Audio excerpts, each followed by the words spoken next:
Very very good evening प्यारे बच्चों। जल्दी से जुड़ जाएं और जो बच्चे जुड़ चुके हैं जल्दी से कमेंट कर दें अपना नाम और शेयर करें अपने स्कूल के ग्रुप में। देखिएगा, मैं आपको दिखाना चाहता था कि मेरे पास जो स्क्रीन होती है वो क्या होती है और आपको जो दिखाई दे रहा है वो क्या है। तो मैं कहने का अभिप्राय ये है कि जो आप देख रहे होते हैं वो मेरी लैपटॉप में स्क्रीन होती है जिस पर मैं देखता हूँ। तो जैसा कि आप देख पा रहे हैं वैसा मैं इसमें देखता हूँ। अंतर इतना है कि आप लिख नहीं पाते, आपको जो स्क्रीन दिखाई दे रही है उस पर आप लिख नहीं पाते, इस पर मैं लिख पाता हूँ। तो जल्दी से जुड़ जाएं और जो बच्चे जुड़ चुके हैं वो कमेंट करें इसका राइट आंसर।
चलिएगा, 2 मिनट से ज्यादा समय हो चुका है और देखते हैं इसका राइट आंसर क्या है। अब देखिएगा बच्चों, यहां पर हमारे पास क्या है,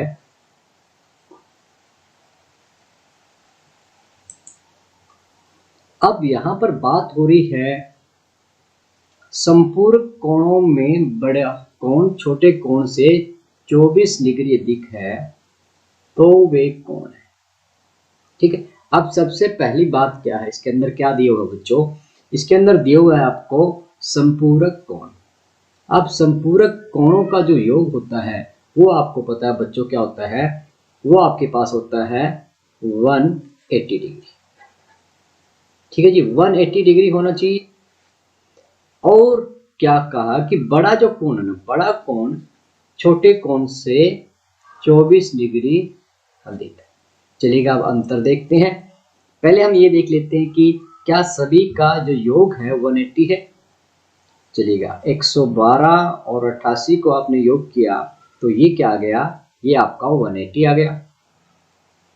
इसका योग भी 180 है और ये 2 and 8 10, 9 and 6 15। ठीक है, तो इसका मतलब क्या हुआ कि सी जो ऑप्शन है इसमें आपका योग क्या नहीं आ रहा, इसमें आपका योग 180 डिग्री नहीं आ रहा है। चलिएगा, तो हम क्या करेंगे, हम सी को हटा देंगे। सी ऑप्शन नहीं होना चाहिए, डिलीट हो गया। इन दोनों का योग भी 180 से ज्यादा, यानी 2 ऑप्शन तो आपके पास डिलीट हो चुके हैं। अब 2 ऑप्शन डिलीट हो गए हैं, अब हमारे पास योग 180 वाले 2 ऑप्शन रह गए। ऑप्शन क्या रह गए हैं, ऑप्शन ए रह गया है और ऑप्शन बी रह गया। अब दूसरी कंडीशन पर चलेंगे कि जो अंतर है 24 डिग्री का, तो घटाकर देखते हैं कि किस किस में जो अंतर है वो 24 डिग्री का है। और ये 88 है, 88 में अगर आपने जोड़ दिया है 24, ठीक है जी, तो क्या हो जाएगा, 4 and 4 8, सॉरी 88 लेना आपने यहाँ पे, 8 and 4 12 और 8 and 2 10 and 1 11। ठीक है जी, तो इसका जो राइट ऑप्शन क्या बनेगा, ए इसका राइट ऑप्शन बनेगा। ठीक है जी, ये यहाँ पर गलत दिया हुआ है, आप आंसर पे मत जाए। तो इसका जो राइट आंसर क्या बनने वाला है, राइट आंसर आपके पास बन जाएगा ऑप्शन ए दोनों का योग 180 डिग्री हो गया है, और जो डिफरेंस आ रहा था 112 क्या है 88 से 24 डिग्री अधिक। तो जिन जिन बच्चों ने ए कमेंट किया उन सभी बच्चों को वेरी गुड है। चलिएगा बढ़ते हैं आज की क्लास की तरफ।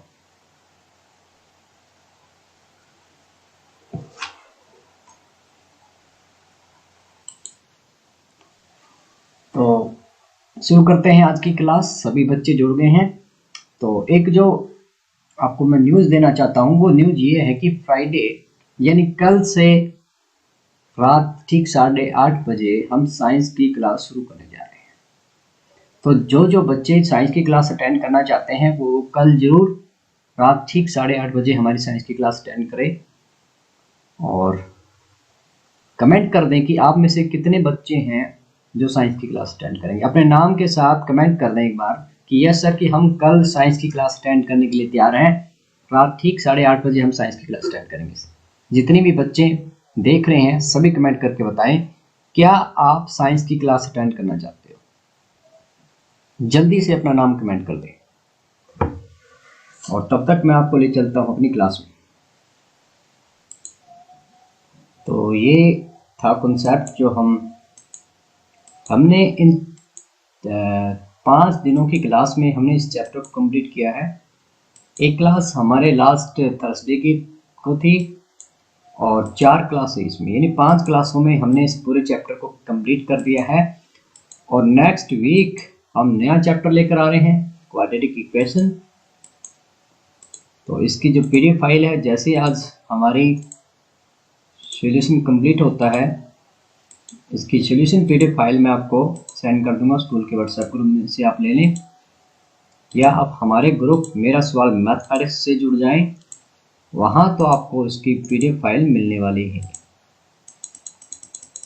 तो चलिएगा बढ़ते हैं क्वेश्चन की तरफ। तो ये हमारे कुछ क्वेश्चन हैं जो रह गए थे, आइएगा क्वेश्चन को करते हैं।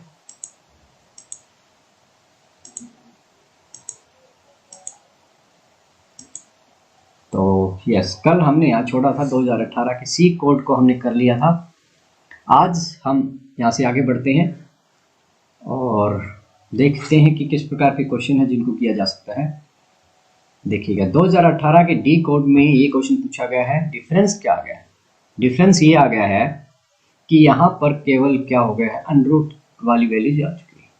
ठीक है, यहाँ पर अगर आप देखें x का जो कोएफिशिएंट क्या है, √2 है। ठीक है, √2x, और ये आपके पास क्या है, √3y। ठीक है, अब √3 एंड √2 का अगर हमने एलसीएम दिया तो क्या आ जाएगा, √6 आ जाएगा। ठीक है जी, यानी अब दोनों के जो x गुणांक है आपके, ठीक है, ये x आएगा। इन x गुणांकों को हमने क्या करना है, इन गुणांकों को हमने बना देना है √6। अब √6 बनाने के लिए आप बिल्कुल क्लियर बात है कि √2 को हम किससे मल्टीप्लाई करेंगे, इस √2 को मल्टीप्लाई करेंगे √3 से, और √3 को मल्टीप्लाई करेंगे √2 से। तो दोनों ही आपके क्या हो जाएंगे, √6 हो जाएंगे। ठीक है, चलेगा। तो ये आपकी इक्वेशन 1 है और ये आपके पास इक्वेशन नंबर 2 है। ठीक है, इक्वेशन 1 एंड 2 है। तो अभी हमने देखा कि इक्वेशन 1 को हम मल्टीप्लाई करने जा रहे हैं किससे भाई, √3 से। ठीक है, इसको √3 से और इसको मल्टीप्लाई करेंगे √2 से। ये आपने लिख देना है कि इक्वेशन 1 को √3 से मल्टीप्लाई करने पर, इक्वेशन 2 को √2 से मल्टीप्लाई करने पर। मल्टीप्लाई किया तो हमारे पास क्या आएगा, इस पूरी इक्वेशन को √3 से मल्टीप्लाई करेंगे तो हमारे पास क्या आ जाएगा, √6 √3 इंटू √3 क्या बन जाएगा। आपको पता बच्चों कि √3 की जब √3 से मल्टीप्लाई करते हैं तो ये हमें क्या देता है, ये हमें देगा ओनली 3। ठीक है, तो वही बात यहाँ पे लिख देंगे, प्लस का 3y इज इक्वल टू 0। ठीक है, यहाँ पर साथ में आपने लगा देना है x। ठीक है, अब √2 से मल्टीप्लाई करें तो ये आपके पास क्या आ जाएगा, √6 आ जाएगा। √6x माइनस में, क्योंकि मल्टीप्लाई किससे करें, √2 से करें, तो ये क्या हो जाएगा √16y that is equal to 0। हल किया तो क्या लिख सकते हैं, √6 माइनस में √16 क्या होता है बच्चे, 4 होता है, 4y, यहाँ पर फिर से x लगाना भूल गए, तो दैट इज इक्वल टू 0। ठीक है, तो ये आपके पास क्या है, आपके पास दो इक्वेशन आ चुकी है। इक्वेशन ये है एक आपके पास, इसको नाम दे दीजिएगा 3 और इसको नाम दे देना है इक्वेशन 4। ठीक है, हमने किया क्या है, इक्वेशन 3 एंड इक्वेशन 4 में देखिएगा हमने कोएफिशिएंट को बराबर कर लिया। अब कोएफिशिएंट यानी गुणांक √6 हो चुके हैं, और अब क्या हो अगर हम इनको घटा दें, क्या कहेंगे, इक्वेशन 3 माइनस इक्वेशन 4 करने लगता है, तो ये इसमें से माइनस होगा, 0 हो गया, यहाँ पर क्या हो जाएगा 3y और माइनस, क्योंकि घटा रहे हैं तो माइनस माइनस प्लस हो जाएगा, तो ये क्या आ गया आपके पास 4y that is equal to 0 minus 0 is 0। तो अब आप देखिएगा 4 की मल्टीप्लाई की है y से तो आंसर 0 आ रहा है, तो इसका मतलब y क्या है, इसका मतलब y भी आपका 0।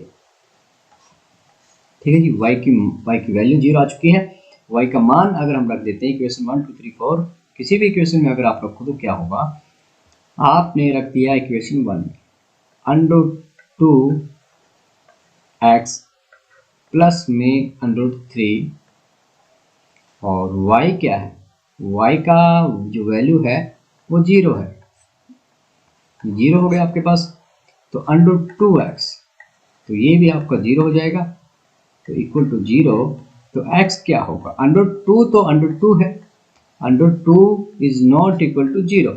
अब √2 को किससे मल्टीप्लाई करूं, 0 है, तो हम कहेंगे कि x भी आपका 0।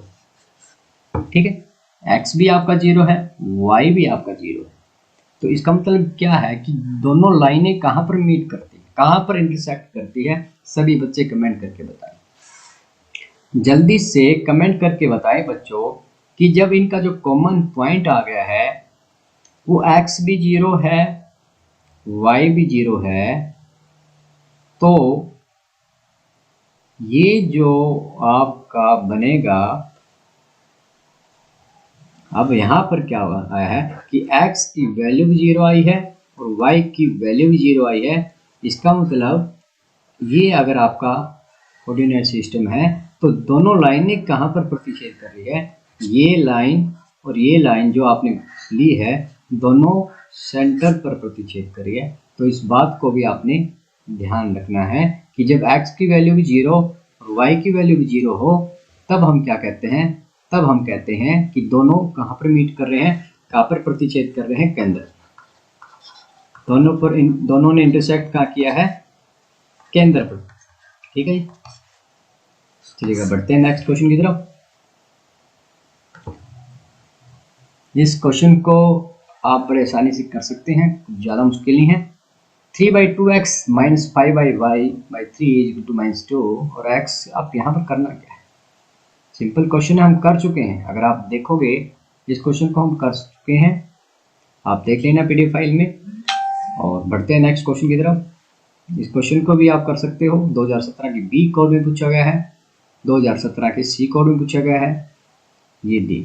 अगर नहीं कर सकते तो आप क्या करें, हमारे जो बोर्ड के पेपर हमने किए हुए हैं 2017 वाले, वहाँ पर क्वेश्चन नंबर 22 को, क्वेश्चन नंबर 22 और हमारी प्लेलिस्ट क्या है, बोर्ड पेपर BSEH 2017, जो 2017 के हमने सभी क्वेश्चन हल किए हुए हैं, वहाँ पर आपको इन सभी क्वेश्चनों का सोल्यूशन मिल जाएगा। तो आप उन वीडियोज को देख लें, उनका लिंक भी मैं नीचे डिस्क्रिप्शन में दे दूंगा, आप उनको देख लीजिएगा। चलिएगा बढ़ते हैं नेक्स्ट क्वेश्चन की तरफ। क्योंकि 17 और 18 के तो पूरे क्वेश्चन हमने अलग से हल किए, तो जो बच्चे पहले जुड़े हुए उनको पता है कि हमने 2017 और 2018 के बोर्ड्स पेपर के यानी 8 पेपर बनते हैं, 2017 के 4 पेपर, 2018 के 4 और 4 8 पेपर हम हल कर चुके हैं। 2017 का क्वेश्चन नंबर 22 आप देख लें, तो वहां पर आपको इन सभी क्वेश्चनों का हल मिल जाएगा और कमेंट बॉक्स में मैं लिंक भी भेज दूंगा, या लास्ट में क्या करूंगा कि जब जैसे ही हमारी क्लास एंड होती है लास्ट में मैं स्क्रीन पर शो कर दूंगा, उनको आप जैसे ही टच करोगे क्वेश्चन नंबर 22 ओपन हो जाएगा। ठीक है, आप ये कर लीजिए। चलेगा, स्टेटमेंट क्वेश्चन देखते हैं क्या है। कहता कि एक चक्रीय चतुर्भुज ABCD में एक एंगल दिया हुआ है, बी दिया हुआ है, सी और डी दिया हुआ है, तो चारों कोण ज्ञात करें। अब बच्चों, क्या आपको ये पता है कि चक्रीय चतुर्भुज क्या होता है? चक्रीय चतुर्भुज में आमने सामने कोणों का योग कितना होता है? जल्दी से कमेंट करके बताएं। जितने बच्चे देख रहे हैं वो एक बार कमेंट करके बताएं कि जो चक्रीय चतुर्भुज होता है उसके सम्मुख कोणों का योग कितना होता है। जल्दी से कमेंट करें, जल्दी से कमेंट कर बताएं बच्चे कि जो आपका चक्रीय चतुर्भुज होता है उनके सम्मुख कोणों का योग कितना होता है।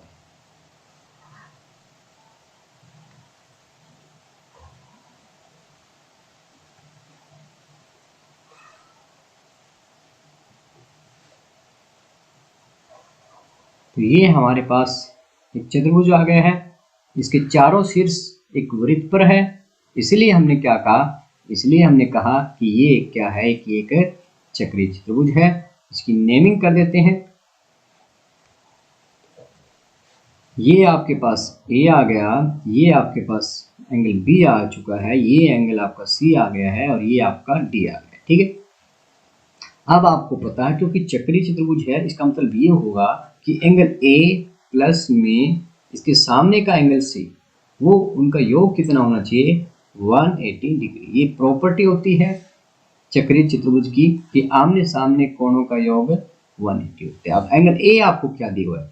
एंगल ए आपको दिया हुआ है 2x + 4 डिग्री। ठीक है जी, इसको एंगल बना ले, angle A, angle B, angle C और एंगल डी। ठीक है, angle A plus C 180 degree.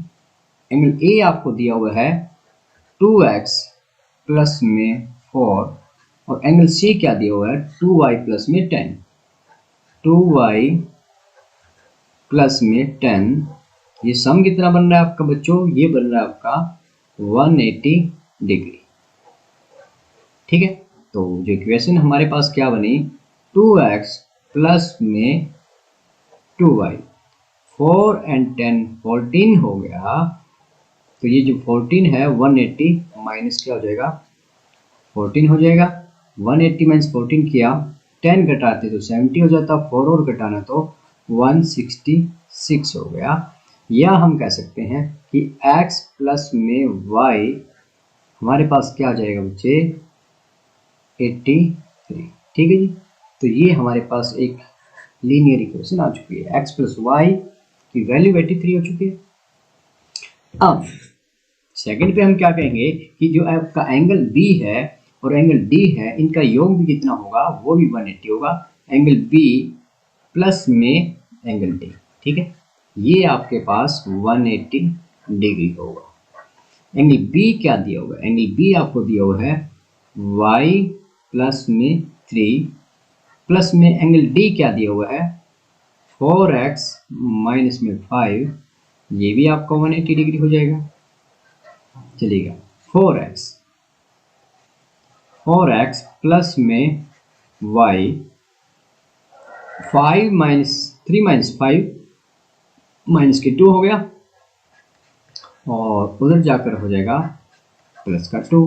Equation आपके पास क्या बन गई है? 4x प्लस में y दैट इज 182। ठीक, ये आपके पास इक्वेशन नंबर 2 आ चुकी है और ये आपके पास इक्वेशन नंबर 1 है। दोनों इक्वेशन को अब आपने हल कर देना है।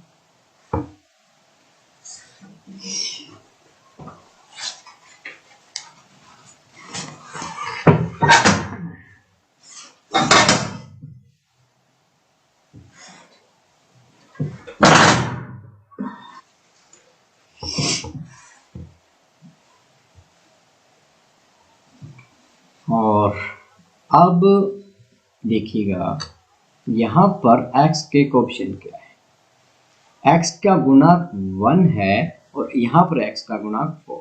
यानी अगर आप x के कोएफिशिएंट गुणांक बराबर करना चाहते हो तो इक्वेशन 1 को आपको 4 से गुणा करना पड़ेगा। लेकिन अगर आप यहाँ पर y के गुणांक देखो, y का गुणांक 1 है, y का गुणांक 1 है। अगर y के गुणांक देखें तो बराबर है, यहाँ पर कुछ करने की जरूरत नहीं पड़ेगी, y में से y घटा दो, मतलब इक्वेशन 1 माइनस इक्वेशन 2 कर दो। इक्वेशन 1 माइनस इक्वेशन 2 हम कर देंगे तो हमें क्या परिणाम मिलेगा।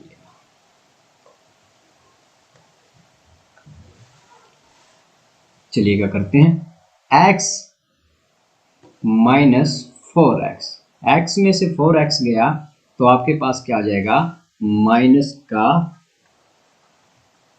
3x। ठीक है जी। y माइनस में y क्या हो गया, 0 हो गया, और ये आपके पास क्या 83 इक्वल टू 83 माइनस में 182। तो अब हमारे पास क्या आ जाएगा, माइनस के 3x इज इक्वल टू, देखिएगा अगर ये 183 होता तो 83 घटाते तो 100 हो जाता।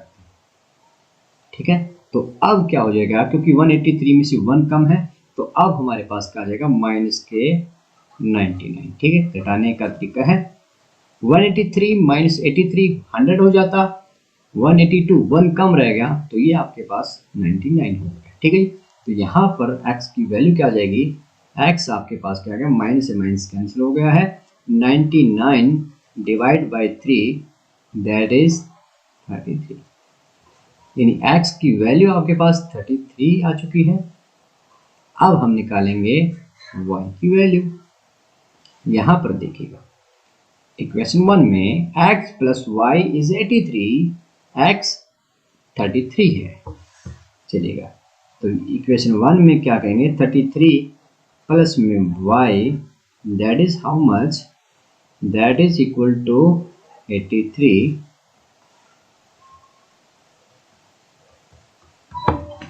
चलिएगा स्पेस कम है, मुझे होना पड़ेगा गायब। अब हमारे पास क्या है, जो y यहाँ पर क्या आ जाएगा, y हमारे पास आ जाएगा 83 और 33 इधर आ जाएगा माइनस में, तो ये क्या बन गया आपके पास, ये आपके पास बन गया है 50।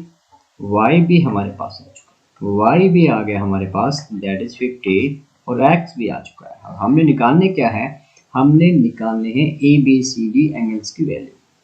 तो एंगल ए निकालते हैं, एंगल ए हमारे पास क्या हो जाएगा,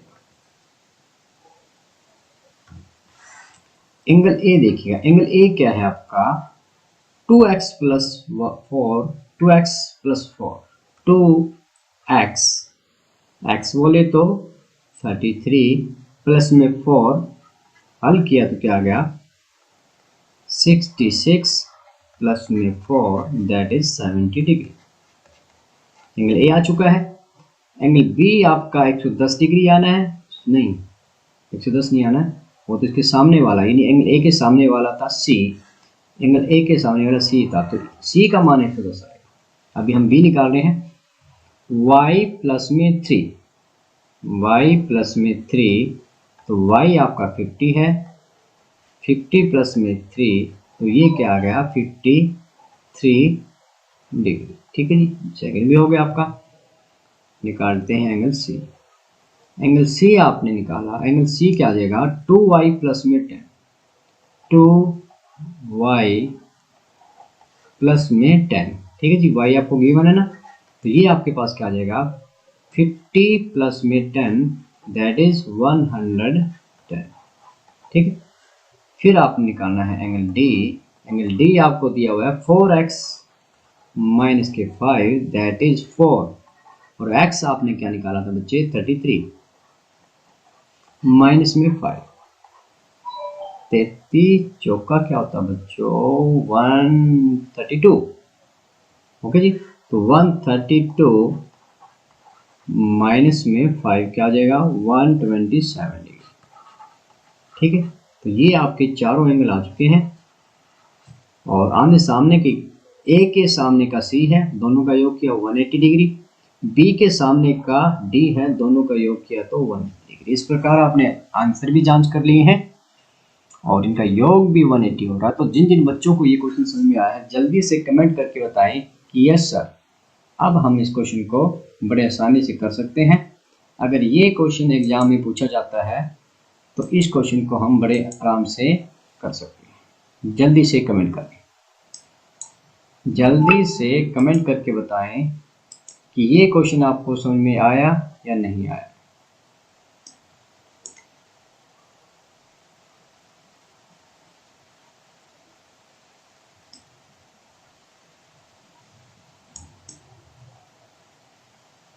चलिएगा बढ़ते हैं अब नेक्स्ट क्वेश्चन की तरफ। यदि किसी भिन्न के दोनों अंश तथा हर में 2 जोड़ देते हैं तो भिन्न आपका 9/11 हो जाता है। यदि दोनों अंश व हर में 3 जोड़ देते हैं तो भिन्न आपका 5/6 हो जाता है। भिन्न ज्ञात कीजिएगा। 2016 और 2012 के कोड में क्वेश्चन पूछा गया है, इंपॉर्टेंट क्वेश्चन है और हम करते ही इंपॉर्टेंट क्वेश्चन है। तो चलिएगा इस क्वेश्चन को हम करते हैं हल। सबसे पहले आपने क्या लिया, सबसे पहले आपने भिन्न लेना है। देखिए भिन्न को कैसे लिखा जाता है, भिन्न को लिखा जाता है अंश बटे हर के रूप में, अंश बाय हर। ठीक है, भिन्न को ऐसे लिखते हैं ना जैसे 5/6 रेशनल नंबर आप जिनको बोलते हैं। तो ये आपके पास आपने x मान लिया है और इसको आपने y मान लिया। पहली शर्त क्या कहती है, पहली शर्त कहती है कि दोनों में हर और अंश दोनों में 2 जोड़ दें। चलिएगा जोड़ देते हैं। जो फर्स्ट कंडीशन है लिखेंगे पहली शर्त के अनुसार। चलिएगा लिख देते हैं पहली शर्त के अनुसार। ठीक, पहली शर्त क्या कह रही है, पहली शर्त आपको कह रही है कि दोनों में 2 जोड़ दें। चलिएगा जोड़ देते हैं x प्लस में 2 एंड y प्लस में 2। तो ये आपका क्या हो जाता है बच्चों, ये कह रहा है कि 9/11 हो जाता है। चलिएगा हमने भी ले लिया है, क्रॉस मल्टीप्लाई कर दें। क्रॉस मल्टीप्लाई की तो हमें क्या मिला है, इसको पूरे को आपने 11 से मल्टीप्लाई करना है, y प्लस 2 को 9 से मल्टीप्लाई करना है। चलिएगा लिखते हैं, यानी ये क्या हो गया 11x प्लस में 22, ये क्या आ जाएगा 9y प्लस में 18। ठीक है, 9y प्लस में 18 हो गया। चलिएगा इस y को ले चलते हैं x की तरफ। तो 11x माइनस में 9y दैट इज 18 माइनस 22। हल किया तो क्या आया 11x माइनस में 9y is equal to minus के 4। ठीक है, तो ये हमारे पास क्या आ चुका है, ये हमारे पास आ चुकी है एक लीनियर इक्वेशन। चलेगा एक और इक्वेशन बनेगी, वो क्या है, दूसरी शर्त क्या कहती है, यदि अंश व हर दोनों में 3 जोड़ है तो 5/6 कर देना है। चलिए ये भी कर देते हैं। ये आपका अंश आ गया, ये आपका हर आ गया।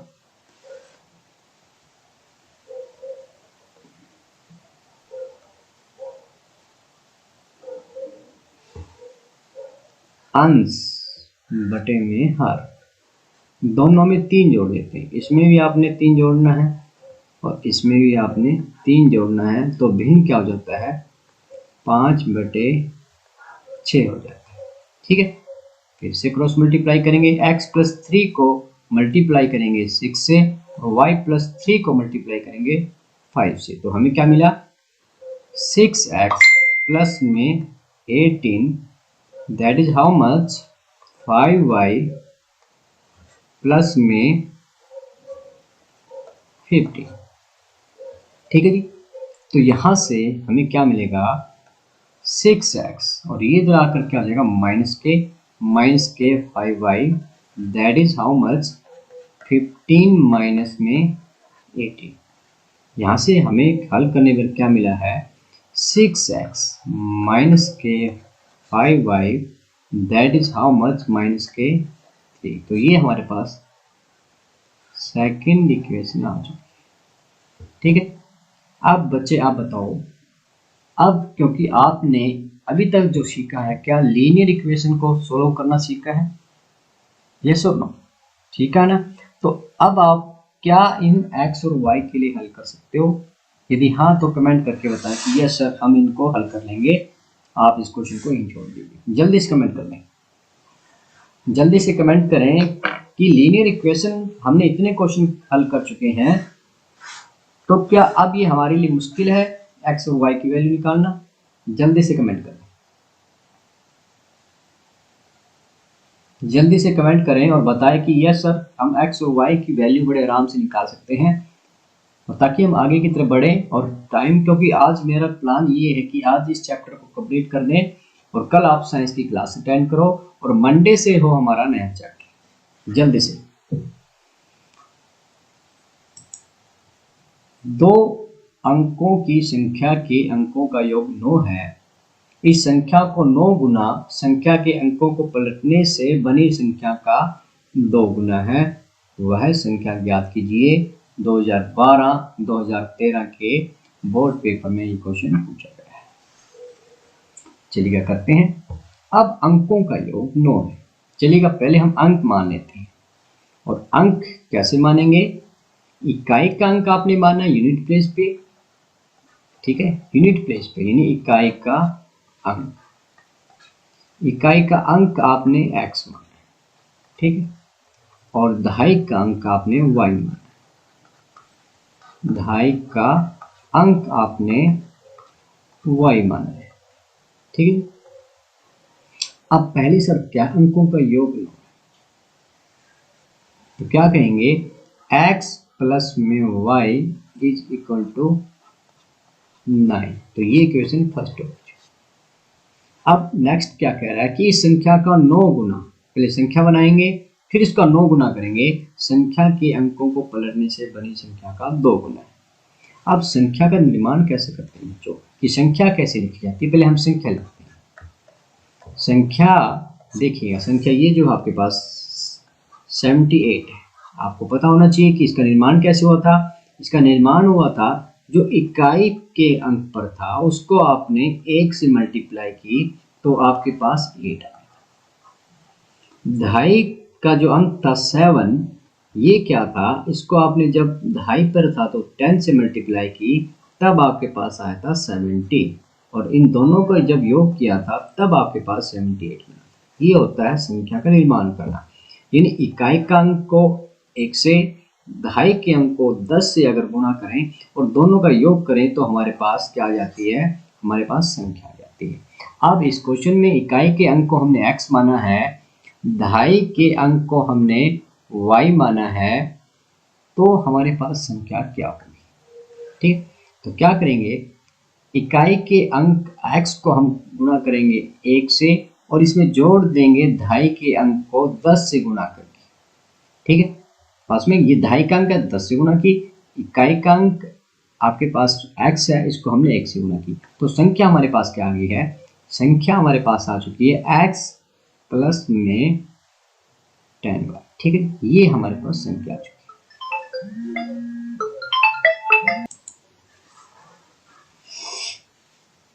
है। इस संख्या का 9 गुना, ठीक है, संख्या के अंकों को पलटने पर बनी संख्या का 2 गुना। अब अंकों को पलटना है, यदि इकाई वाला दहाई पे जाए और दहाई वाला इकाई पर आए तो संख्या क्या हो जाएगी? जो 1 से गुणा हो रही थी उसको 10 से गुणा कर देंगे, 10 वाले को 1 से। अब हमारे पास देखिएगा, हमने इकाई के अंक पर x माना था, अब क्या हो गया? इकाई के अंक पर y हो गया है, और दहाई के अंक पर y था, वहां पर हो चुका है x, ठीक है। अंक पलट दिया ना हमने, इकाई का अंक हमने x माना है, अब हम कह रहे हैं अंक पलट गया तो y बन गया, और दहाई पे y है और अब x हो चुका है, अंक पलट दिए। अब संख्या क्या बनेगी? अंक इसको हम करेंगे 1 से गुणा तो ये हो गया y, और इसको गुणा करेंगे 10 से तो ये हो गया आपका 10x, दोनों को ऐड कर दिया तो क्या हो जाएगा? 10x प्लस में y। तो ये क्या है? इसको क्या कहेंगे? अंक, अंक पलटने पर, अंक पलटने पर प्राप्त संख्या।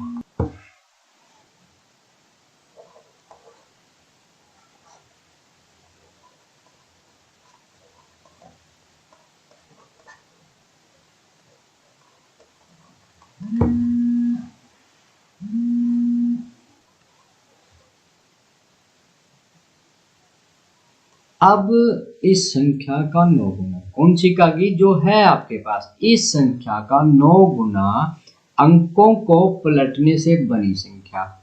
ये है आपके पास अंकों को पलटने पर बनी संख्या, ठीक है ना। इकाई वाला दहाई पे चला गया और दहाई वाला इकाई, देखिएगा ये 1 से मल्टीप्लाई हो रहा है, अंक पलट दिए तो अब 10 से मल्टीप्लाई होने लग गया।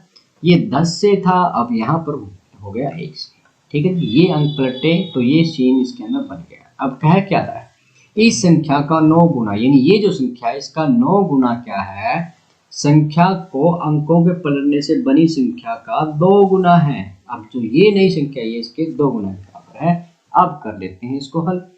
हल किया तो क्या आ जाएगा, 9x प्लस में 90 y is equal to 20 x plus में 2y, ठीक है जी। x आपके पास आ चुका है, y आपके पास आ चुका है, तो इसको हल कर लेते हैं। इसको हल किया तो क्या मिलेगा, 9x को भी इधर लेकर आओ और y को हम ले चलते हैं इस साइड, यानी 90y माइनस में 2y is equal to 20x और माइनस के 9x। इसको हल किया तो क्या आएगा, 88y is equal to 11x, ठीक है। या हम क्या कर सकते हैं, 11 के टेबल में 88 है तो x is equal to 8y, ठीक है। अब यहाँ पर हमें क्या पता चल गया अंकों के बारे में कि जो x है वो y का 8 गुना है। इसको हम क्या करें, x का मान इक्वेशन 1 में रख लें, ठीक है। चलिए रख के देखते हैं।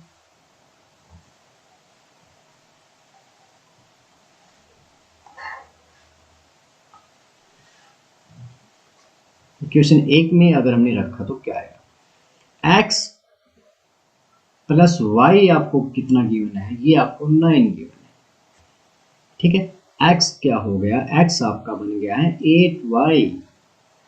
8y प्लस में y इज इक्वल टू 9, या हम कहेंगे कि 9y इज इक्वल टू 9, तो 9 तो y क्या आ गया बच्चों, y आपका वो आ गया है 1, ठीक। y का मान आपके पास 1 आ चुका है, y आ चुका है, x निकाल सकते हैं। क्या कहेंगे, y का मान इक्वेशन 1 या 2 जो भी आपको लगे सही, 1 में रखने पर, 1 में रखा तो क्या है, x प्लस y इज 9 और यहाँ पर y हमें मिल गया है 1, ठीक है। y 1 मिल गया तो x क्या हुआ, x आपका 8 हो जाएगा, ठीक है ना। 9 माइनस 1 इज 8। अभी तक हमारे पास क्या आ गया है, हमारे पास अंक है, इकाई का अंक x आ गया है, दहाई का अंक 1 आ गया है, तो संख्या क्या होगी। अब संख्या हमें लिखनी है तो ये हमारे पास संख्या रखी हुई है। संख्या हमने क्या मानी थी, x प्लस 10y, क्योंकि इसने संख्या पूछी है तो संख्या आपके पास ही है। तो संख्या क्या आ जाएगी, x, यानी x को 1 से मल्टीप्लाई करना, 8 को 1 से मल्टीप्लाई करना प्लस में 10 और दहाई वाले को 10 से मल्टीप्लाई करना, दहाई का वैल्यू 1 आई है, तो यहाँ से हल करके क्या आ गया आपके पास 18 आ चुका है, ठीक है ना। 18 आपका आंसर आ चुका है, यही इसने हमारे से पूछा, ठीक है। अगर आप चाहो तो आंसर की भी जांच कर सकते हो। चलिएगा आंसर की जांच करते हैं।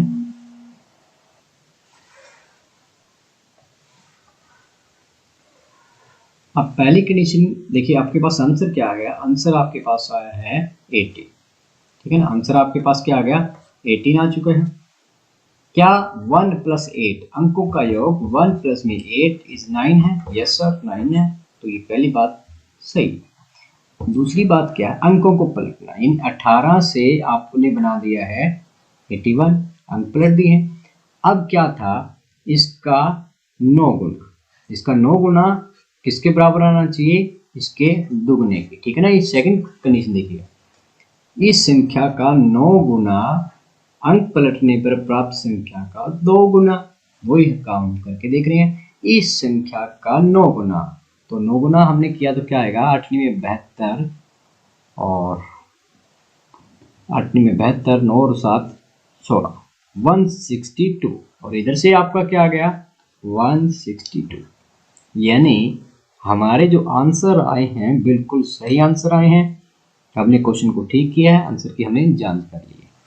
तो जिन जिन बच्चों को ये क्वेश्चन समझ में आया, कर सकते हैं अपने आप, वो बच्चे कमेंट कर दें। और जिन बच्चों को समझ में नहीं आया है, जैसी क्लास समाप्त होती है आप फिर से देखिए, चीज़ें बदलने वाली नहीं है। यदि एक ही क्वेश्चन को हम बैठ गए लेकर तो कब हम सिलेबस कंप्लीट करेंगे? अभी हम 3 चैप्टर कंप्लीट कर पाए हैं, अभी हमारे पास बहुत सारे चैप्टर हैं जिनको हमने कंप्लीट करना है। तो जल्दी से यस सर कमेंट कर दें जिन जिन बच्चों को समझ में आया। जिन बच्चों को नहीं आया है वो फिर से क्लास को अटेंड करें। तो जल्दी से कमेंट करें और हम बढ़ते हैं नेक्स्ट क्वेश्चन।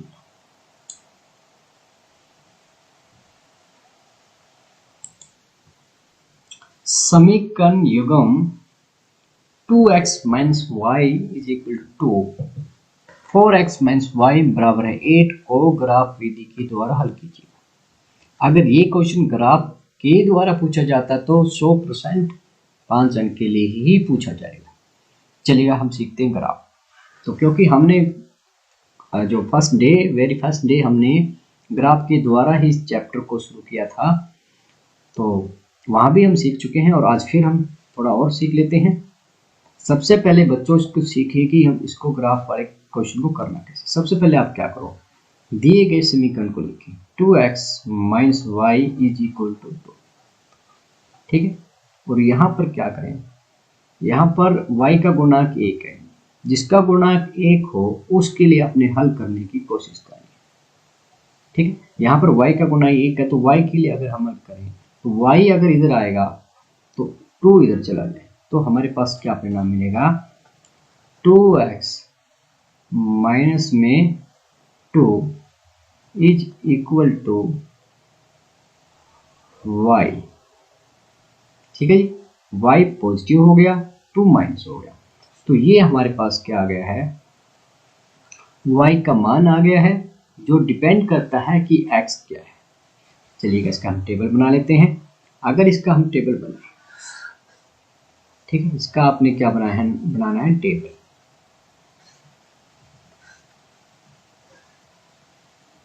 बड़ा सिंपल है, x y, ठीक है। अब आप क्या करो, y आपके पास कब आएगा, जब आपके पास होगी x की वैल्यू। y आएगा x के अकॉर्डिंग। x आपने 1 लिया, अगर आपने x 1 लिया तो क्या हो जाएगा 2x यानी 1 - 2 दैट इज y, यानी 2 - 2 0, तो y की वैल्यू आ गई आपके पास 0।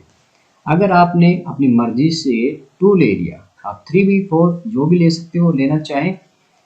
वैल्यू वो ध्यान रखें कि अपना जो एक्स वाई जो ग्राफ है उस ग्राफ पर वो वैल्यू हम बड़े आराम से दिखा सके। अगर आप चाहो तो 15-20 भी ले सकते हो, लेकिन हमारा ग्राफ छोटा पड़ जाता है, इसलिए वैल्यू वो ले जो ग्राफ पर आ जाए।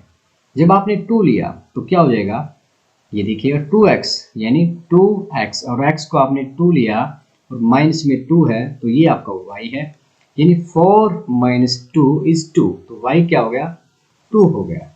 x को जब आपने 2 लिया तो y भी आपका 2 आ गया, ठीक है। कम से कम 3 वैल्यू आप जरूर लें। 3 आपने ले लिया है x को, तो यहाँ पर क्या देगा 2x, और x 3 है तो 2 3 जा 6 हो जाएगा, 6 - 2 = 4, यानी y की वैल्यू आपके पास 4 आ चुकी है, ठीक है। ये हमारा टेबल बनाने का तरीका है। अब हम बनाएंगे दूसरे ग्राफ का टेबल। दूसरा ग्राफ फिर से देखिएगा, 4x माइनस वाई इज 8। क्या यहाँ पर किसी का गुणांक 1 है? जी हाँ, y का गुणांक 1 है। तो इसके लिए हम हल करेंगे। क्या दिया हुआ है? 4x minus y is equal to 8। y के लिए हल करना चाहते हैं, y इधर आ जाए और 8 आपका इस साइड में चला जाए तो क्या परिणाम मिलेगा? 4x माइनस 8 हो जाएगा और माइनस वाई प्लस का y हो जाएगा। चलिएगा इसका भी टेबल बना देते हैं।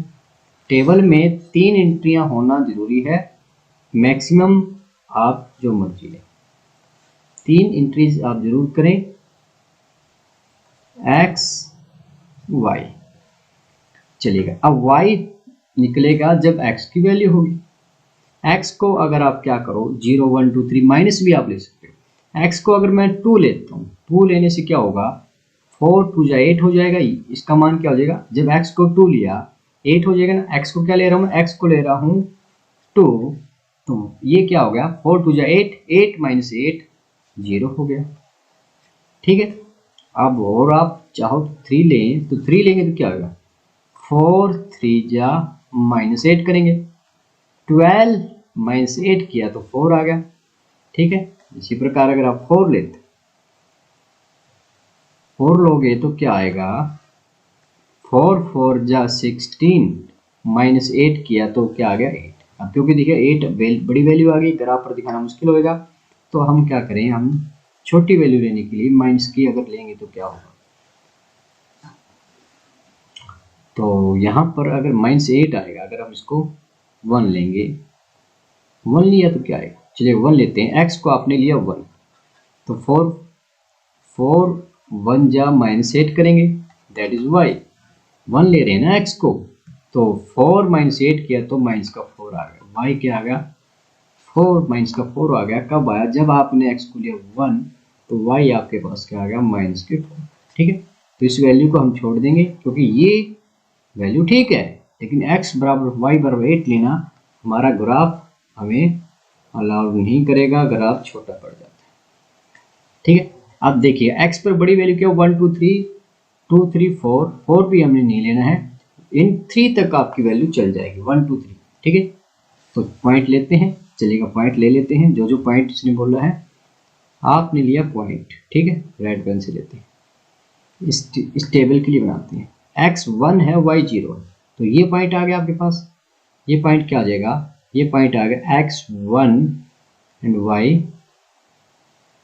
0। ठीक है, ये पॉइंट 1 आ गया आपके पास। नेक्स्ट क्या है? x भी 2, यानी ये 2 और y भी 2, तो ये यहाँ पर आ गया।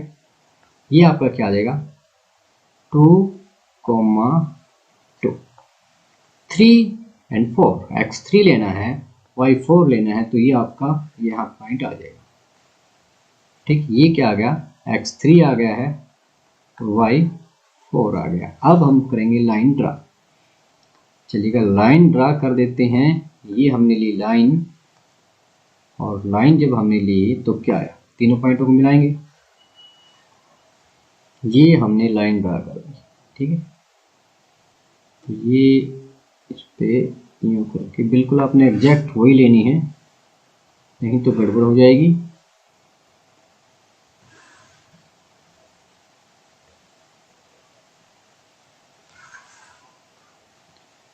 तीनों पॉइंट क्या होने चाहिए? तीनों पॉइंट आपके एक लाइन पे आने चाहिए।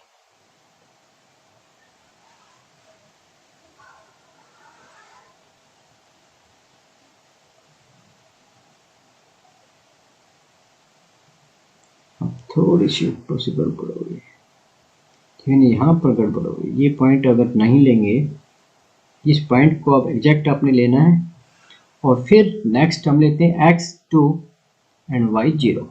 ठीक, सेकेंड लीनियर इक्वेशन की एक ग्राफ खींचे, x2 लेना है, x2 आपका ये आ गया, y 0, तो ये पॉइंट आ गया, है ना। यहाँ पर x क्या है? इस पॉइंट पर x आपका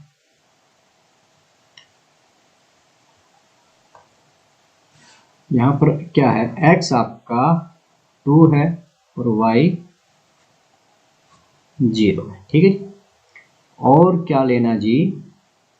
और लेना है x3 एंड y4, x को 3 लेना है, 1 2 3 और y4, यानी ये पॉइंट ही कॉमन पॉइंट आ गया। ठीक है, ये फिर से रिपीट हो रहा है, इसके लिए कॉमन हो गया x का 1 y माइनस 4, x का 1 y माइनस 4, यानी ये वाला पॉइंट। ठीक है, इसको हम क्या लिखेंगे 1 कोमा माइनस के 4। ठीक है, अब मिलाते हैं लाइन। चलिएगा लाइन ड्रा कर लेते हैं।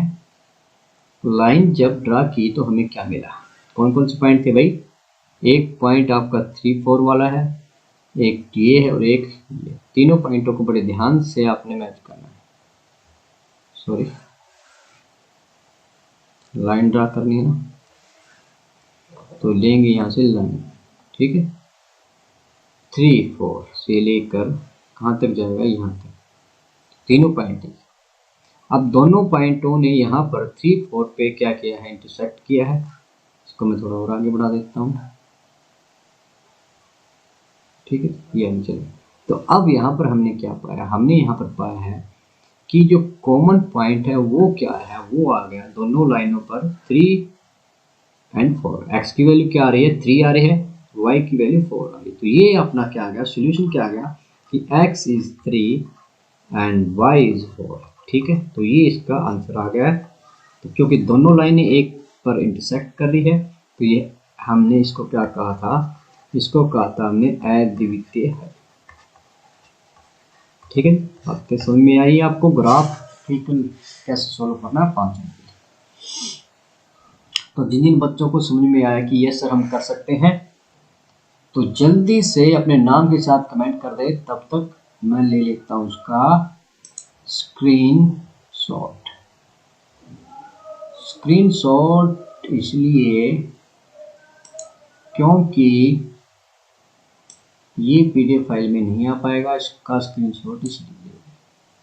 ठीक है जी, अब ये पीडीएफ फाइल में मिल जाएगा, ये गायब मिलेगा। तो सबके समझ में आया, तो जिन जिन को समझ में आया है जल्दी से कमेंट कर दें। चलिएगा बढ़ते हैं नेक्स्ट क्वेश्चन की तरफ। तो ये क्या है, प्रतिस्थापन विधि है, प्रतिस्थापन। चलिएगा हल करते हैं इसको भी, क्योंकि अभी तक हम विलोपन विधि कर चुके हैं, प्रतिस्थापन नहीं किया हमने।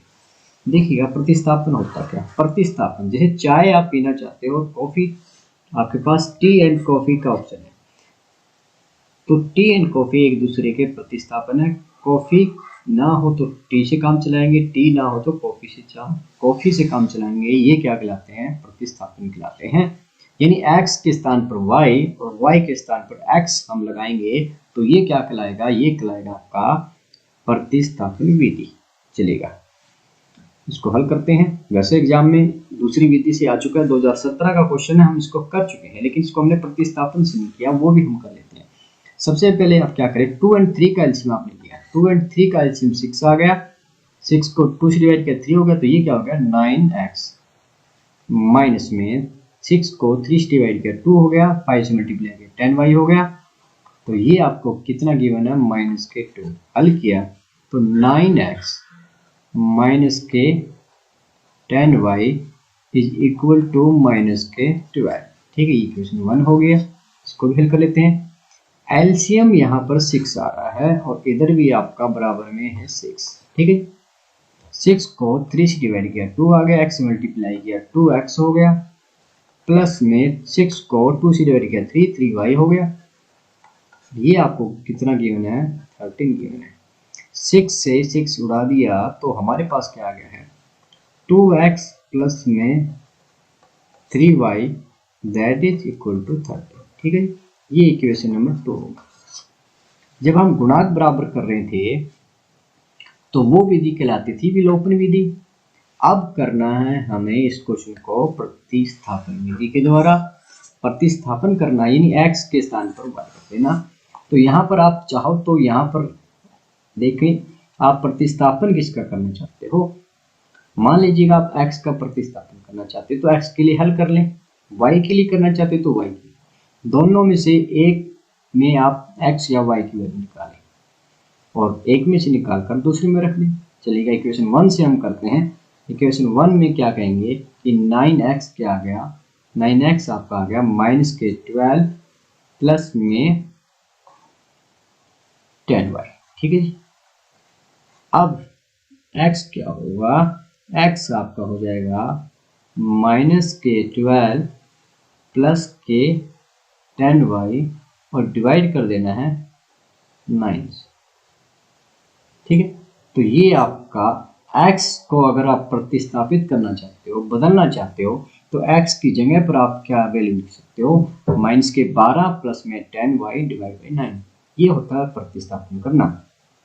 तो ये जो प्रतिस्थापन आपने इक्वेशन 1 से निकाला, इसको आपने रख देना है इक्वेशन 2 में। ध्यान रहे, यहाँ से निकाल कर यही नहीं रखना है, इक्वेशन 1 से निकाल कर इक्वेशन 1 में नहीं रखना है, इक्वेशन 1 से निकाल कर इक्वेशन 2 में रखना है। इक्वेशन 2 में x का प्रतिस्थापन करने पर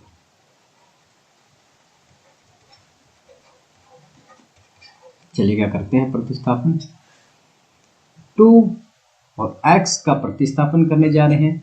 इसकी जगह पे हमने क्या रख देना, -12 प्लस के 10y डिवाइड बाय 9 प्लस में 3y, that is how much, that is 13। ठीक है, तो यहां से हल किया तो क्या आएगा, 2 से मल्टीप्लाई कर दो, -12 सॉरी -24 प्लस के 20y। ठीक है, और इसके नीचे क्या है, इसके नीचे है 9 प्लस में 3y, हाउ मच गिवन, 13 मिल गया। अब इसका एलसीएम निकालें, इसका एलसीएम 9 आ जाएगा, तो ये क्या आ जाएगा, -24 प्लस के 20y। ठीक है, इसके नीचे 1 है, 9 से मल्टीप्लाई होगा तो क्या हो जाएगा, 27y। ठीक है, that is equal to 30। Okay जी, अब इसको हल करते हैं। 20 प्लस 27 इज 47y माइनस के 24, क्या कहेंगे, 47y माइनस के 24, यही हल बनेगा जी। 9 उधर जाकर क्या हो जाएगा, 13 9 हो जाएगा। ठीक है, क्रॉस मल्टीप्लाई करेंगे, 9 उधर मल्टीप्लाई हो जाएगा। अब हमारे पास क्या है, 13 9 जा क्या होता है बच्चों, 117 यानी 47y।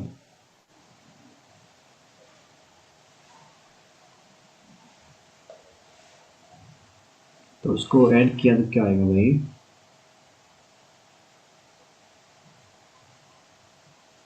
47y is equal to 7 और 4 11, 3 और 4 141। y क्या आ जाएगा, 141 डिवाइड बाई 47, इससे कैंसिल हो जाएगा। तो y का मान क्या आ जाएगा, y का मान आपके पास आ चुका है 3। अब y का मान आ गया तो x का मान बड़े आसानी से हम निकाल सकते हैं। कहाँ पर रखेंगे, इक्वेशन 1 में अगर रखते हैं 9x minus 10y is -12, y हमारे पास है, तो क्या कहेंगे, यहां से हमारे पास क्या आ जाएगा,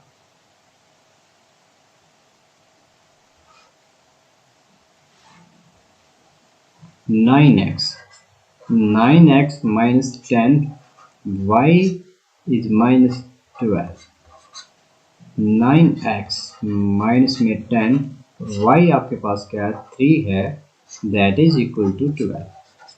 तो 9x माइनस के 30 इज इक्वल टू 12, 9x क्या आ जाएगा भाई, 12 प्लस में 30।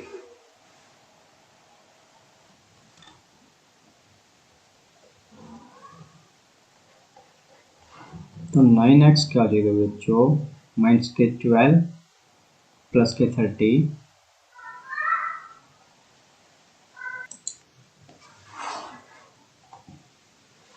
तो ये हमारे पास हो गया 18। 9x is equal to 18। तो x क्या आ जाएगा बच्चों, x हमारा आ जाएगा 18 डिवाइड बाई 9 दैट इज 2। तो x की वैल्यू हमारे पास आ चुकी है, y की वैल्यू हम पहले निकाल चुके हैं। तो जिन जिन बच्चों को समझ में आया कि यस सर प्रतिस्थापन विधि को हम कर सकते हैं, x को हमने प्रतिस्थापन करना सीख लिया है, तो जल्दी से कमेंट कर दें। प्रतिस्थापन, x का प्रतिस्थापन किया, x को हमने हटाया और x के स्थान पर हम लेकर आई, तो ये विधि कहलाई है प्रतिस्थापन विधि। तो नेक्स्ट क्वेश्चन क्या है, चलिए देखते हैं। और ये कुछ क्वेश्चन है आपकी स्क्रीन पर।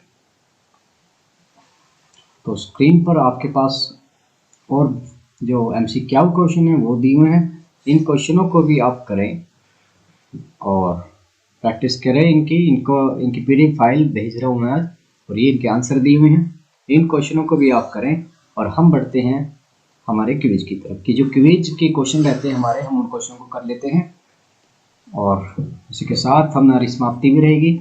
आज हमने आखिरकार ये चैप्टर कंप्लीट कर ही लिया है और ये मेरा टारगेट था कि आज हम इस चैप्टर को कंप्लीट करें। तो बढ़ते हैं क्विज की तरफ। तो चलिएगा लगाते हैं क्विज। इंपॉर्टेंट क्वेश्चन रहे हैं, बोर्ड में अक्सर पूछे ही गए। तो नेक्स्ट क्वेश्चन आपकी स्क्रीन पर है, ये के का मान ज्ञात कीजिए जिसके लिए निकाय समीकरण का एक अद्वितीय हल हो। तो एक अद्वितीय हल हो, इसके लिए क्या कंडीशन हो सकती है वो आपने बतानी है, और इसके लिए आपके पास ऑप्शन दिए हुए हैं। ऑप्शन क्या क्या दिए हुए हैं, ऑप्शन ए है k is not equal to 14/5, option B है k is not equal to -14/5, option C है k इज इक्वल टू -14/5, और ऑप्शन डी है इनमें से कोई नहीं। और आपका समय शुरू होता है। जल्दी से कमेंट कर दें बच्चे कि इसका जो राइट आंसर है वो क्या रहने वाला है। के का एक ऐसा मान निकालना कि वैल्यू निकालनी है कि इस जो आपको जो इक्वेशंस दी हुई हैं, इन इक्वेशन का यूनिक सॉल्यूशन बने।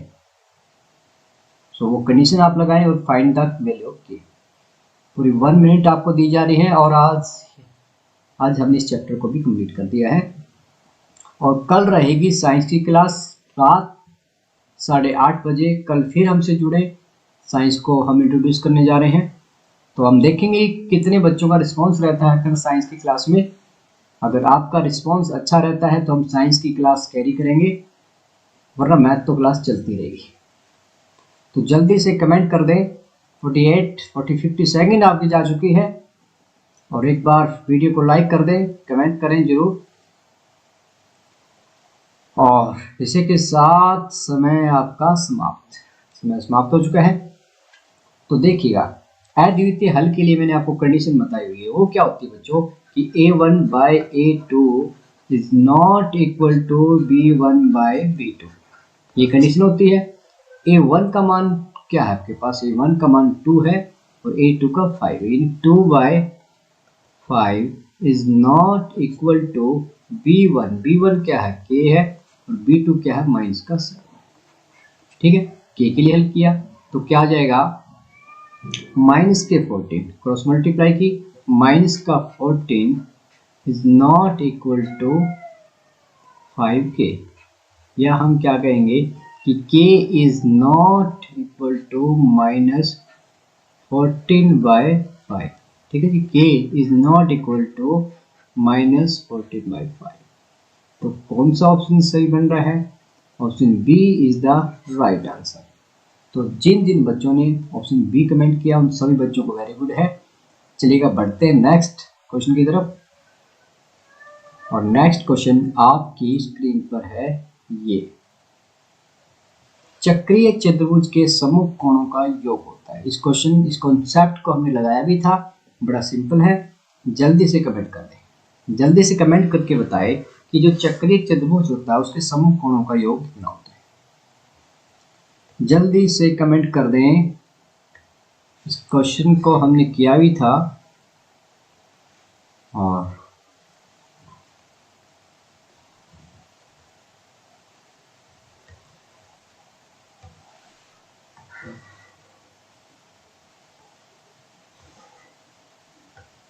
जो चतुर्भुज जिसके चारों शीर्ष बिंदु एक सर्कल पर होते हैं उसको हम कहते हैं कि चक्रीय चतुर्भुज। तो इसके आमने सामने कोणों का योग आपने बताना है कि ये जो आमने सामने के जो कोण है इन दोनों का योग क्या होगा। जल्दी से कमेंट कर दे विद इन टाइम, और समय समाप्ति की तरफ है, जल्दी से कमेंट कर दे। और इसी के साथ समय आपका समाप्त। बिल्कुल सिंपल है, सामने समूह कोणों का योग होता है बच्चों 180 डिग्री। तो जिन जिन बच्चों ने कमेंट किया है उन सभी बच्चों को वेरी गुड है। इसी प्रकार आप सीखते रहे और अच्छा स्कोर करें। चलिए बढ़ते हैं नेक्स्ट क्वेश्चन की तरफ। एक परिमेय संख्या का हर अंश से 5 अधिक है, यदि हर और अंश में से 2 घटा दिए जाए तो संख्या 2/7 मिल जाती है, परिमेय संख्या होगी। ऑप्शन दिए हुए, ऑप्शन ए है 1/6, ऑप्शन बी है 4/9, ऑप्शन सी है 2/7 और ऑप्शन डी है 3/8। और आपका समय शुरू होता है अब। जल्दी से इसका आंसर कमेंट करें कि परिमेय संख्या है, हर में से भी 5 घटा दिया और क्या किया, अंश में यदि हर अंश से 5 अधिक है, सॉरी पहली बात क्या कह रहा है कि यदि हर जो है आपका अंश से 5 अधिक हो, पहली कंडीशन ये है, और यदि हर और अंश में से 2 घटा दी जाए तो संख्या 2/7 बन जाएगी। तो आपने बताना है कि वो संख्या क्या है। जल्दी से कमेंट कर दें इसका राइट आंसर।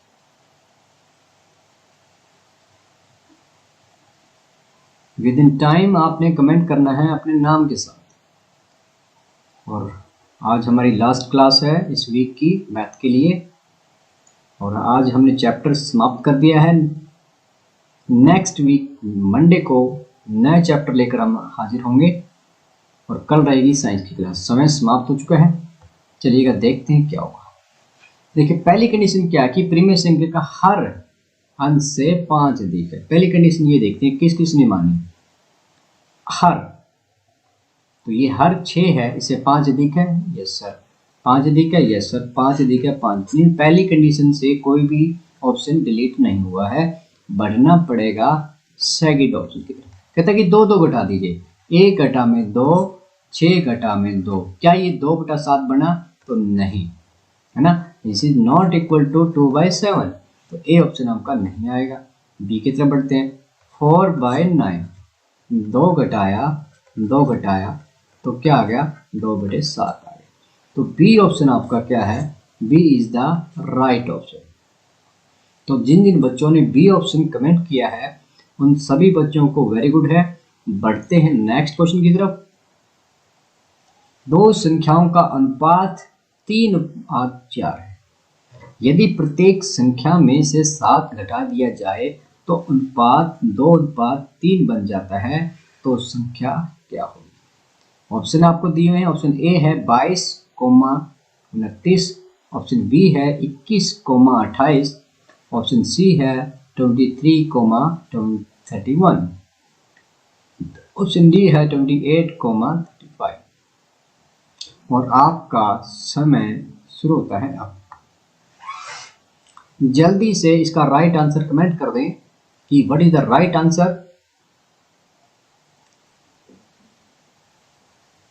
अपने नाम के साथ कमेंट करें। संख्याओं का अनुपात आपने 3/4 है, जल्दी से कमेंट करें।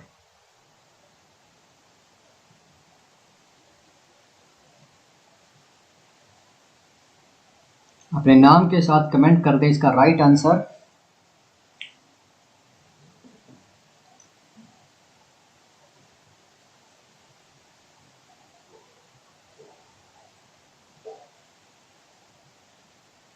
नोटबुक आप यूज कर सकते हैं। नोटबुक देखिए मैथ आप पढ़ रहे हैं तो नोटबुक जरूर रखें। और जैसी क्लास समाप्त होती है, पिछली जितनी क्लासें रही हैं आप उन क्लासों को जरूर अटेंड कर लें, उन वीडियोस को देख लें ताकि आपको पूरा चैप्टर कंप्लीट हो जाए। और समय समाप्त हो चुका था, चलिएगा देखते हैं इसका राइट आंसर क्या होगा। देखिएगा अनुपात कब बनता है, अनुपात बनता है संख्याओं के जो कॉमन फैक्टर होते हैं उनको कैंसिल करने पर।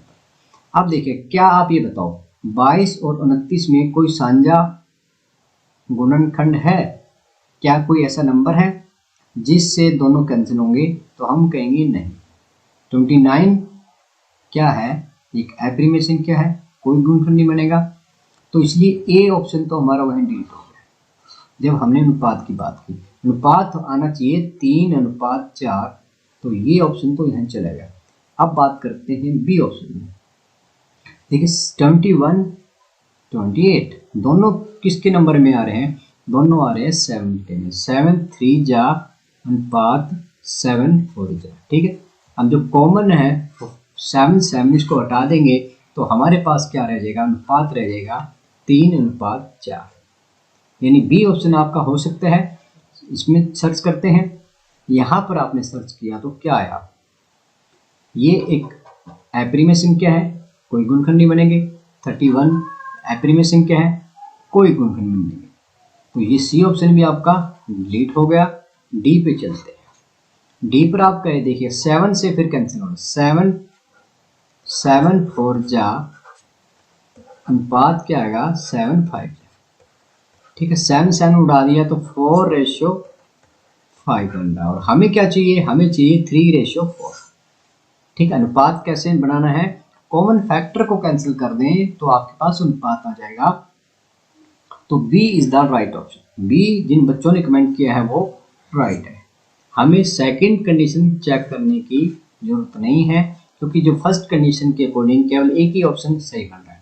एक से अधिक अगर ऑप्शन बनते हैं तब हम सेकंड कंडीशन को भी लागू करते हैं, सेकंड चेक करने की जरूरत नहीं है। बढ़ते हैं नेक्स्ट क्वेश्चन की।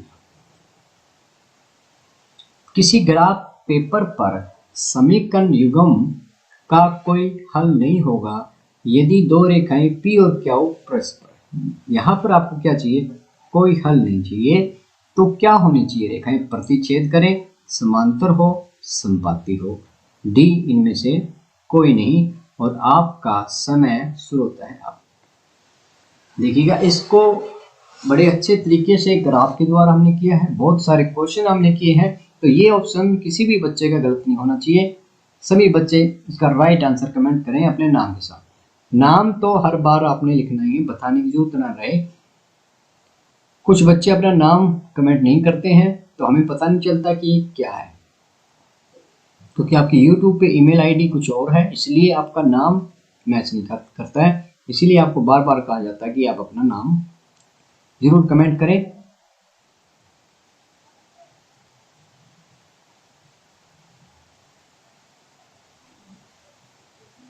किसी ग्राफ पेपर पर समीकरण युग्म का कोई हल नहीं होगा यदि रेखाएं P और Q क्या करती है, तो हमें कोई हल नहीं चाहिए। कोई हल नहीं चाहिए, उसके लिए किस प्रकार का ग्राफ आपने लेना है, 58 59 एंड टाइम इज अप। चलिएगा, मैंने आपको बताया था कि जो रेखाएं होती है वो 3 सीन क्रिएट करती है। पहला सीन तो क्या है कि दोनों रेखाएं एक दूसरे को क्या करती है, प्रतिच्छेद करती है, तब इनका एक कॉमन पॉइंट बन जाता है, ठीक है, तो अद्वितीय होता है। दूसरा सीन था कि ये आपकी पहली रेखाई और ये आपकी दूसरी रेखाई, और वो भी क्या हो गई है, बिल्कुल इसके संपाती हो गई है, तो ये दूसरा सीन था। और तीसरा क्या था, तीसरा सीन हमने चर्चा की थी कि एक रेखा ये आई है और दूसरी रेखा क्या आई है, इसके बिल्कुल पैरेलल आ चुकी है। तो ये 3 सीन हमने चर्चा की थी। तो यहाँ पर आपने देखा था, तीनों सीनों में आपने क्या क्या देखा था बच्चों, आपने देखा था कि यहाँ पर एक साझा बिंदु आया था, ये कॉमन पॉइंट आया था, तब आपने कहा था अद्वितीय है, ठीक है। और यहाँ पर कितने साझे बिंदु आए थे, असीमित, है ना, असीमित आए थे, तो इसलिए असीमित हल हो गया था। यहाँ पर जब समांतर रेखाएं जारी है तब यहाँ पर कोई हल नहीं था, और यही क्वेश्चन पूछा कि कोई हल नहीं होगा की कंडीशन क्या होगी, तो यहाँ पर हम रेखाएं बी ऑप्शन क्या है, B is the right answer, ठीक है। तो जिन जिन बच्चों ने बी कमेंट किया है वेरी गुड है, सभी बच्चे अच्छा सीख रहे हैं और इसी प्रकार सीखते रहें। और कल देखिएगा, कल हम साइंस की क्लास करेंगे, तो सभी बच्चे ठीक रात 8:30 बजे आ जाएं और देखेंगे कि आपका साइंस के प्रति कितना मतलब रुझान रहता है, किस प्रकार का रिस्पॉन्स रहता है, तो हम क्लास कंटिन्यू कर पाएंगे। चलिएगा बढ़ते हैं नेक्स्ट क्वेश्चन की तरफ। चलिए क्वेश्चन हमारे समाप्त हो चुके हैं। तो ये था हमारा पूरा कंप्लीट चैप्टर। इस चैप्टर का जो सॉल्यूशन आप देख रहे हैं, इस पूरे सॉल्यूशन को मैं भेजने वाला हूँ आपके व्हाट्सएप ग्रुप में। आप अपनी नोटबुक में जरूर कर लें, क्योंकि एग्जाम में जो क्वेश्चन आने हैं इनसे हटकर कोई क्वेश्चन नहीं आने वाला है, तो सभी क्वेश्चन को कर लें आप अच्छे से। तो ये हमारा सफर रहा था चैप्टर नंबर 3 का। इस चैप्टर को हमने 5 क्लासों में पूरा किया है। 4 क्लास इस वीक रही और 1 क्लास रही थी लास्ट वीक में। तो अब हम मंडे को मैथ की जब क्लास रहेगी तो वहां पर अब कर रहे होंगे एक नया चैप्टर।